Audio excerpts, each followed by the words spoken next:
This is the new Princess 68, and although on the outside there's nothing too radical going on apart from maybe this optional hardtop, on the inside there are some significant changes. Let's go downstairs and have a look at what they are. One of the most impressive parts of the new 68 has to be the workings of the saloon and the cockpit. A lot of these features aren't new to Princess. The aft galley, a lot of people have been doing that for a long time. The separate access, the mid-cabin, something Prestige have been doing for a long time. But it's the execution here that's so impressive. The fact that you have a very small step up here in the middle of the saloon to give you headroom, but also it doesn't get in the way when you're walking through. It's completely flush here. And the size of the windows, I mean, I don't think they can get any bigger. They're absolutely vast. And actually the lines on the windows are purely aesthetic. It's one-piece glass. It's just absolutely incredible, and it works so well. We'll move forward and have a bit of a closer look. This is such a brilliantly sociable saloon.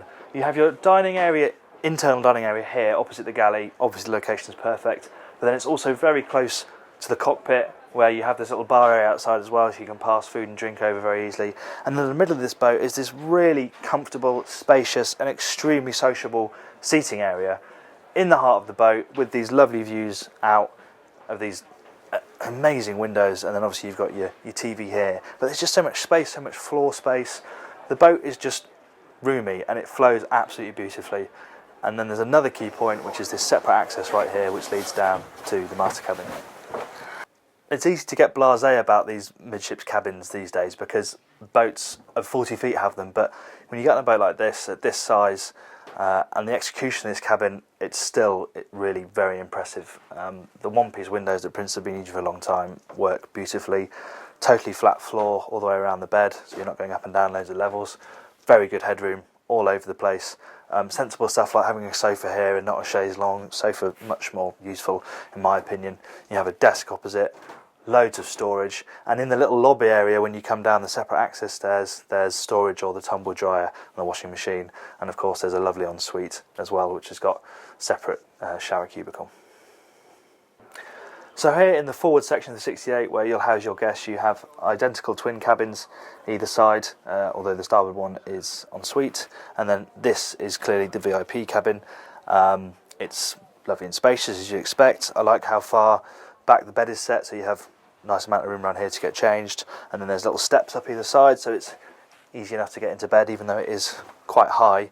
The elongated ports, Prince have been in this for a long time, but it does make a big difference and help to get light in here because you haven't got a skylight thanks to the seating on the bow, which we'll look at in a second. But all the detailing is here, and it feels just as luxurious as it does in the master cabin, and of course you have an ensuite with a separate shower cubicle as you'd expect. The flybridge, I mean, what can you say? It's absolutely vast, loads of space for people to sit, lie, loaf, do whatever you want. There's space all over the place. Centrepiece is a simply enormous table, fixed table, lovely thick piece of wood, right opposite the wet bar. Really, it's just what you want up on here, a flybridge this size. This is optional. Hardtops are, turning up on smaller and smaller boats these days, but it's what people want, and actually looks pretty good on the 68. And this one also has the benefit of opening too. But you're sport on the 68 because you've got the cockpit, you've got the flybridge, and then you have the seating area forward, which we'll go and look at now. It's really nice to have this separate socialising area on the bow, especially if you're in the med. It means you can keep away from the camera phones on the quayside, have a bit of privacy, and it's not just a sunbathing area, it's a proper bench as well. And this cut-through barrier also makes crewing a lot easier. It means you can just nip through from side deck to side deck. And there's more practical detailing too, which Princess have always been very good at, in the fact that they've got these huge lockers. They don't forget about the day-to-day stuff. Plenty of room for fenders and lines. Just the sort of thing you want to see.